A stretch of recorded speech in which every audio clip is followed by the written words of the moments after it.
Would you trust me with your money? Do you like me? Would I be a good partner? Would you put your life in my hands? I know those were some pretty intense questions, but believe it or not, you decided whether or not you trusted me within 1/10 of a second. 1/10 of a second. The same amount of time it takes to blink. We can't stop ourselves from making snap judgments, so how do we make use of this incredible evolutionary trait? But seriously, do you like me? According to Malcolm Gladwell's 2005 bestseller, Blink, our split-second decisions can be just as accurate as our well-thought-out ones. Awesome! We never have to plan or prepare again. We can fly by the seat of our pants, right? Yeah, no, not exactly. In this video, we'll examine the benefits of thin slicing, how unconscious biases thwart our instincts, and what we can do to improve snap judgments. So don't blink, or you might miss something. For more great book summary videos, subscribe to our channel and hit the notification button. If you find this video helpful, click the like button and let us know what you think. So what are snap judgments? Snap judgments are unconscious decisions. They are intuitive and instinctual. Snap judgments are impulses based on a thin slice of information. In the movie Top Gun: Maverick, Tom Cruise emphasizes don't think, just do as a foundational element of being a fighter pilot. In a high-stakes, high-stress situation such as flying combat missions, you can understand why you wouldn't want to take the time to consult the handbook. Fortunately, most of us typically don't have to make decisions while pulling G's. Kind of unfortunate. I wish that was my life. It'd be fun.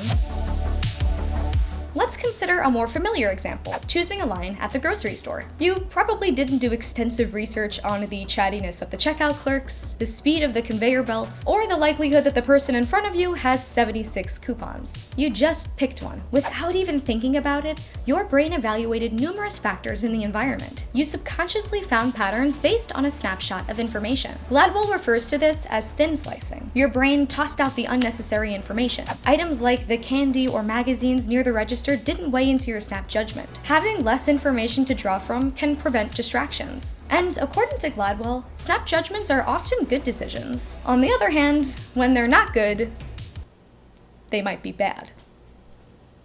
Just when you thought you could abandon overthinking forever, Gladwell reminds us that we still have to use our brains. Unfortunately. For one, we can get easily distracted by superfluous information. Take, for instance, the election of 1920. History Nerd Alley is very excited for this example. Warren Harding became the 29th president of the United States in a landslide victory. Spoiler alert, Harding is commonly ranked as one of the worst US presidents of all time due to his countless scandals and general ineptitude. So how did he win the highest office in the nation? Warren Harding was 6 feet tall with a booming voice and a distinguished appearance. Simply put, he looked like a president. Must be nice.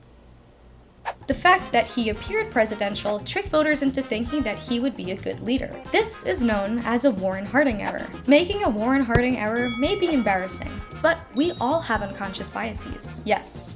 Even you. As a matter of fact, Malcolm Gladwell's own experience with implicit racial bias inspired Blink. Gladwell is half Jamaican, and he noticed that when he let his hair grow out, he experienced more frequent police stops. He became curious about the repercussions of snap judgments, and, well, here we are. Being pulled over by the police due to their unconscious bias, not a good thing. Fortunately, not all biases are as dramatic as racial profiling. Here's kind of a fun example. Did you know we're drawn to people whose names share the same letters as our own? Science says it's true. The name letter effect theorizes that we subconsciously prefer certain letters because they're in our own names. This is especially true when it comes to the first letter of our first names. Certainly we aren't swiping right because someone shares our initials. Are we? That would explain my dates with Al, Avery, Alex, 3 hours later, Alistair, Austin, Anthony, Adam, Andrew. Anyways, if you're interested in learning more about common biases, be sure to check out our video on thinking fast and slow. I digress, where were we? Oh right, okay. The setbacks of snap judgments. Basically, we're uber impressionable, and that has the potential for bad stuff like racism, ageism, sexism, and name letter favoritism to surface. But here's what's cool. We can rewire the brain to be biased in a good way. It's actually possible to be positively primed for more culturally acceptable behavior. In one study, people who were shown photographs of different cultures performing everyday social activities averaged a lower racial bias. It feels like everyone should be looking at those photographs. To recap, Blink tells us that our snap judgments are often right, but it also tells us that they can be easily influenced. So now what? Gladwell believes that we can improve the accuracy of our snap judgments with practice. Unfortunately, he doesn't show us how to do this. There isn't an app that you can log into once a day to strengthen your unconscious choices, unless you could make one. He does have a few suggested ways to improve, though they do feel a bit vague. One is to practice under stress. Stress is one of the biggest things that impairs your snap judgments. You can harden yourself to stressful situations by intentionally exposing yourself to them. Eventually, you'll be accustomed to them. Suppose you're afraid of public speaking. You might practice by reading at an open mic night twice a month. The first time someone heckles you, you'll likely panic and not know what to say. But if you continue to practice the stressful situation, you'll expect comments from the crowd and you won't get choked up. Heck, you might even enjoy the thrill of thinking on your feet. Your how to handle a heckler snap judgments will be much stronger after practicing under stress. Another tip is to focus on reading facial expressions. The idea here is that your instincts will be much stronger if you understand the people around you. Everyone has micro expressions that they can't control, except for me.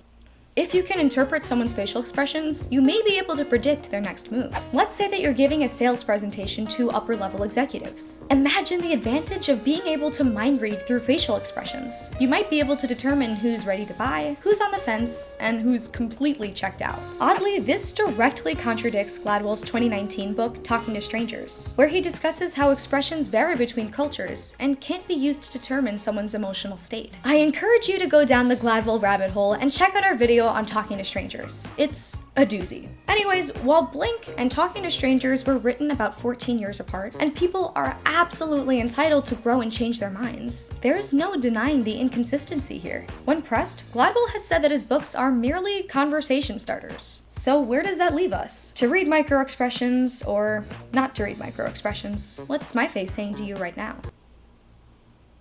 Critics of Blink have argued that Gladwell has cherry-picked data to substantiate his claims. This is nothing new in the annals of Gladwell's library. The historian turned journalist and author is simply put not a scientist. Nevertheless, Blink presents a number of compelling studies and amusing examples to consider. So whether you agree with Gladwell or his critics, Blink, The Power of Thinking Without Thinking, has given us a lot to think about. Or not to think about. The book has lots of other theories on snap judgments that we didn't have time to cover in this video. If you're interested in going deeper, check out the Shortform guide to Blink. Shortform makes the world's best guides to nonfiction books, complete with well-crafted short exercises to help you learn faster and remember more. You can get a 5-day free trial and a discounted annual subscription if you go to shortform.com/YouTube. Click the link in the description below, and support the author and publisher by buying Blink. A link to buy the book is below as well. And finally, hit the subscribe button so that you don't miss the next short form video. Thanks so much for watching. See you next time.